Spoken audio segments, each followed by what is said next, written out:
You may have noticed a bit of a trend recently with many of our tutorials talking about LAB color mode. There's no question that can be attributed to large part to a book by Dan Margulis we've heard us mention before, the Lab Color book. Mostly because this is a mode that's been around for a while, but his book kind of prompted many of us to kind of explore it a little further. I'm going to look at one method with this photo. Here's a photo I took. I was at my parents' home in Canada a while back. You can see the snow. It took me a while to remember what that was, but this guy was staring right at the camera. I couldn't help but to take the picture. It was a kind of a gray day, but he was much more colorful than this. It just didn't, he looked much more kind of reddishy orange, so I wanted to try and get that color back. So one of the techniques I thought I might try is something we actually talk about in our Photoshop CS2 Power Tour, one of our one-day seminars, which is this command called Apply Image. But Apply Image by nature often doesn't really give us very much. You know, we can try playing off, and this comes in looking like this in multiply mode, but if anything, it doesn't seem to really be helping. So one of the things that we decided to try would be to do this in LAB mode. So first of all, I'm going to duplicate the background layer, first of all, so I can show you the before and after, but also so it gives me, of course, more options. And now we're going to change the mode to LAB color, and don't flatten because I still want to have the two layers. Now check it out when I go to apply image.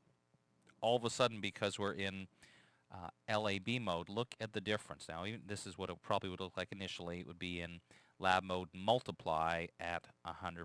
That's the way it would probably come in looking. Not that much of an improvement. However, if I change to overlay mode, look at the before and after. Whoops, there's the original. Here's now. That's a little better, but it still wasn't quite. He looked more like, how about the lightness? What? No, definitely not. Special effect maybe, but not for this. Here's the A. Here's B. I feel like an optometrist. A or B, which is better? Here's A, and here's B. I think B is closer, but it's a little too intense. So I'm going to not have an opacity of 1,000%. That was kind of interesting. Slip of the keyboard.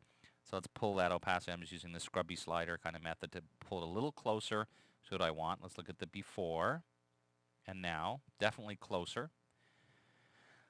Still a little bit intense, so I'll maybe just pull the opacity back a little bit. And more importantly, perhaps, if I show you, here's the original photo. Here's now. Mr. Squirrel is looking just the way I want, but the areas in the background, of course, are also being affected. So I could simply add a layer mask. Just take my regular old paintbrush here. Get back to kind of normal. And basically in the areas that I don't want to be affected, I can just go in here and mask those. So really all it's going to do, let's make a big brush, is only affect the squirrel. I'm going to move my layers palette, actually just collapse it here so I can make sure I'm getting all these areas like this. Looking pretty good. Now let's bring our layers palette back and check out the difference. Original, not too bad.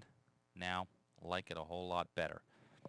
Okay, and that's simply a matter of taking advantage of LAB mode and apply image. Try it for yourself, won't you?